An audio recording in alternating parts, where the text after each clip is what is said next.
Hello and welcome to the State of the Fleet Industry, a weekly video series produced by Automotive Fleet magazine. I'm Mike Antich, editor of Automotive Fleet, and today I'd like to examine what's occurring in the fleet industry for the week of March 24th, 2023. And in particular, I'd like to examine the current trends in availability and pricing of key commodities that are used in the fleet industry.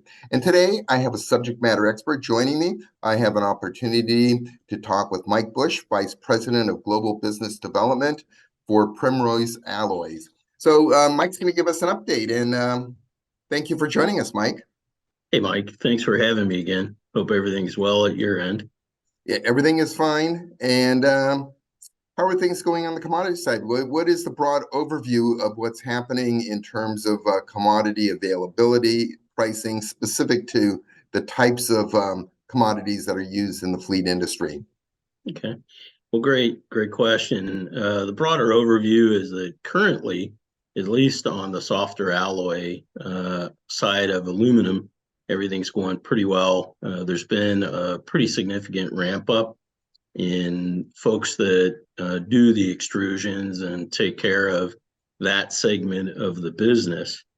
But at the end of the day, demand has softened a bit because there's still component challenges within the automotive and medium and heavy truck market that's kind of suppressed demand. So right now we have a slight bit of relief on aluminum pricing and also steel pricing as it relates to automotive.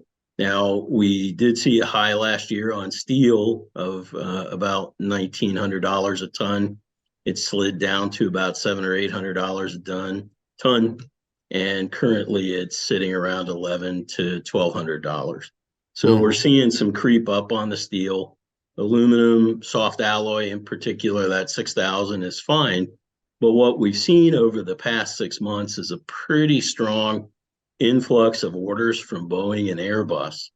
So the 7,000 and 2,000 alloy, the hard alloy material, demand is elevated. Time is stretched out for supply on that. And many of the extruders of that harder material are booked out for the balance of the year. One thing that the viewers should remember is that aluminum all kind of starts from the same raw materials. It's just how you add to get that alloy and hardness that you're looking for. So now these spot shortages that are occurring on the automotive side, is that primarily due to a shortage of materials, or is that due to other factors?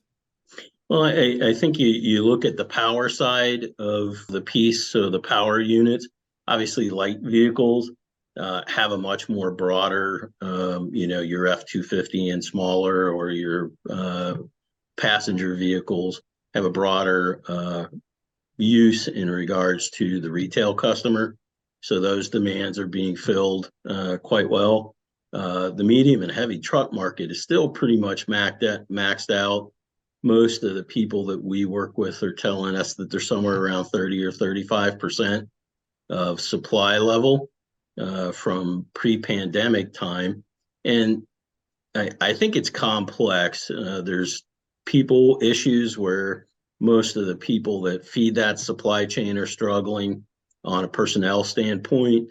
So as a result of that, you're seeing some lumpiness in subcomponents, and therefore the truck manufacturers and the medium and heavy guys are still struggling getting everything pulled together that they need to make and finish a product.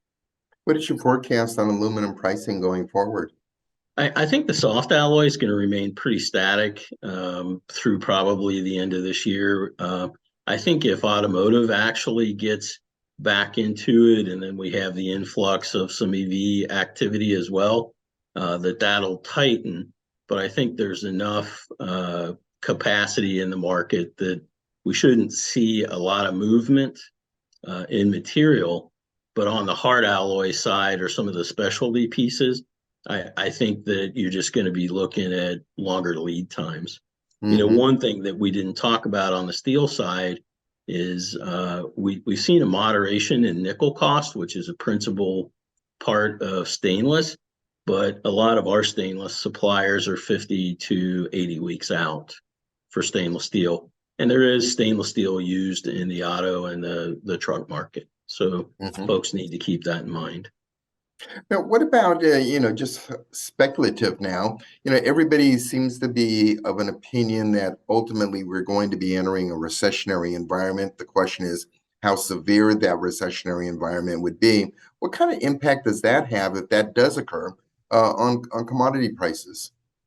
Well, I think what you'll see is a lessening of capacity to produce. So the people who make the metal are having to look at that as well and say, hey, I need to get ahead of that downturn. I don't want to be holding inventory. And again, with the lumpiness that we've seen, the ups and downs in the supply market, my guess is as we get to the bottom of reserve and supply, that prices will increase and probably increase sharply at that point where they converge. Longer term, I think we're okay, but if let's say that the automakers and the truck makers kind of get caught up on their subcomponent piece and they have a 10 or 15% improvement in capacity over the next 12 months, I think that again, we're going to see a tightness in all metals and therefore prices will start to rise as well. The thing to remember is Ukraine and Russia are principal producers of aluminum and steel. And we also have the situation where there's tariffs on the Chinese imported material. So there's less available in the market. And once manufacturing tries to catch up, we'll see a tightening of availability, a lengthening of available times where it's out in the future, and then an increase in price. Yeah, one of the things that's been happening in the automotive side has been the increase in EV sales. Now, admittedly, in terms of overall sales, it's still a relatively small segment, but nonetheless, it is growing. What kind of impact is this having on certain commodities? And what I'm referring to in particular is copper prices. Has that Yeah. had any impact? Copper has softened up because there's a little bit of a reduction in demand.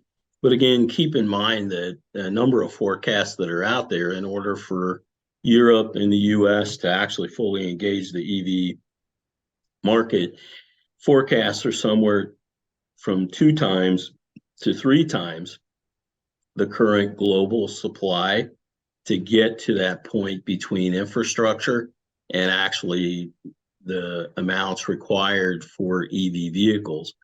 So we're kind of in a very odd, uncertain period. So the markets from a metal cost standpoint are slightly depressed, but that can change very quickly as we've seen in the past. And copper longer term, there's really not enough copper available in today's market to meet that need for the true globalization of the EV system vehicles. hmm Now, you touched upon the war in Ukraine. We hit a milestone recently. It's now entering its second year. What sort of impacts do you foresee occurring there with commodity prices? You touched upon aluminum, steel. Mm-hmm. So one of the things to keep in mind is that the United States and a number of the other NATO countries have been providing material support to Ukraine in the way of munitions and things. So we're seeing a dramatic ramp up in order for us to catch up on just like, for example, here in the U.S., missiles, tank rounds, ammunition as a whole. So if you think of brass and copper for munitions, along with aluminum and stainless for the missiles, we've used approximately 10 to 12 years worth of our munition stockpiles based on some experts' forecasting of consumption. So that means that military complex feeding the munitions part has to ramp up, and that typically takes them 8 to 9 months. So I think we'll see an impact from that probably the first of the year. So upward pressure on prices. Yes. And what is your, to close out the interview now, since we're reaching our time limit, what is your overall forecast for the balance of the year and going into calendar year 2024? Well, I think that as we continue to see improvement in onshoring here in the United States, and it's happened very rapidly, We'll see increased demand for U.S. produced product or North American produced product. Europe is not going to be capable necessarily of supplying as they have in the past. We've already lost essentially China due to the tariffs and things. They were number one in aluminum and steel. Europe, for example, Russia is in the top three for aluminum and the top five, I believe, for steel. We've got to greatly reduce supply globally. So again, as the focus comes back to the United States, next year can be challenging. I don't have a crystal ball, but based on the demands, I would expect that we would see a decrease in availability and therefore an increase in cost. Well, an excellent assessment. We appreciate your analysis of what's going on in terms of the commodity market, because this does have a dollar and cents impact in terms of the fleet industry and also in terms of availability of the assets that we're trying to get into service. So with that, thank you for joining us, Mike. I appreciate your insights and knowledge on this area. Well, again, thanks for having me, and I really appreciate our time together. Thanks.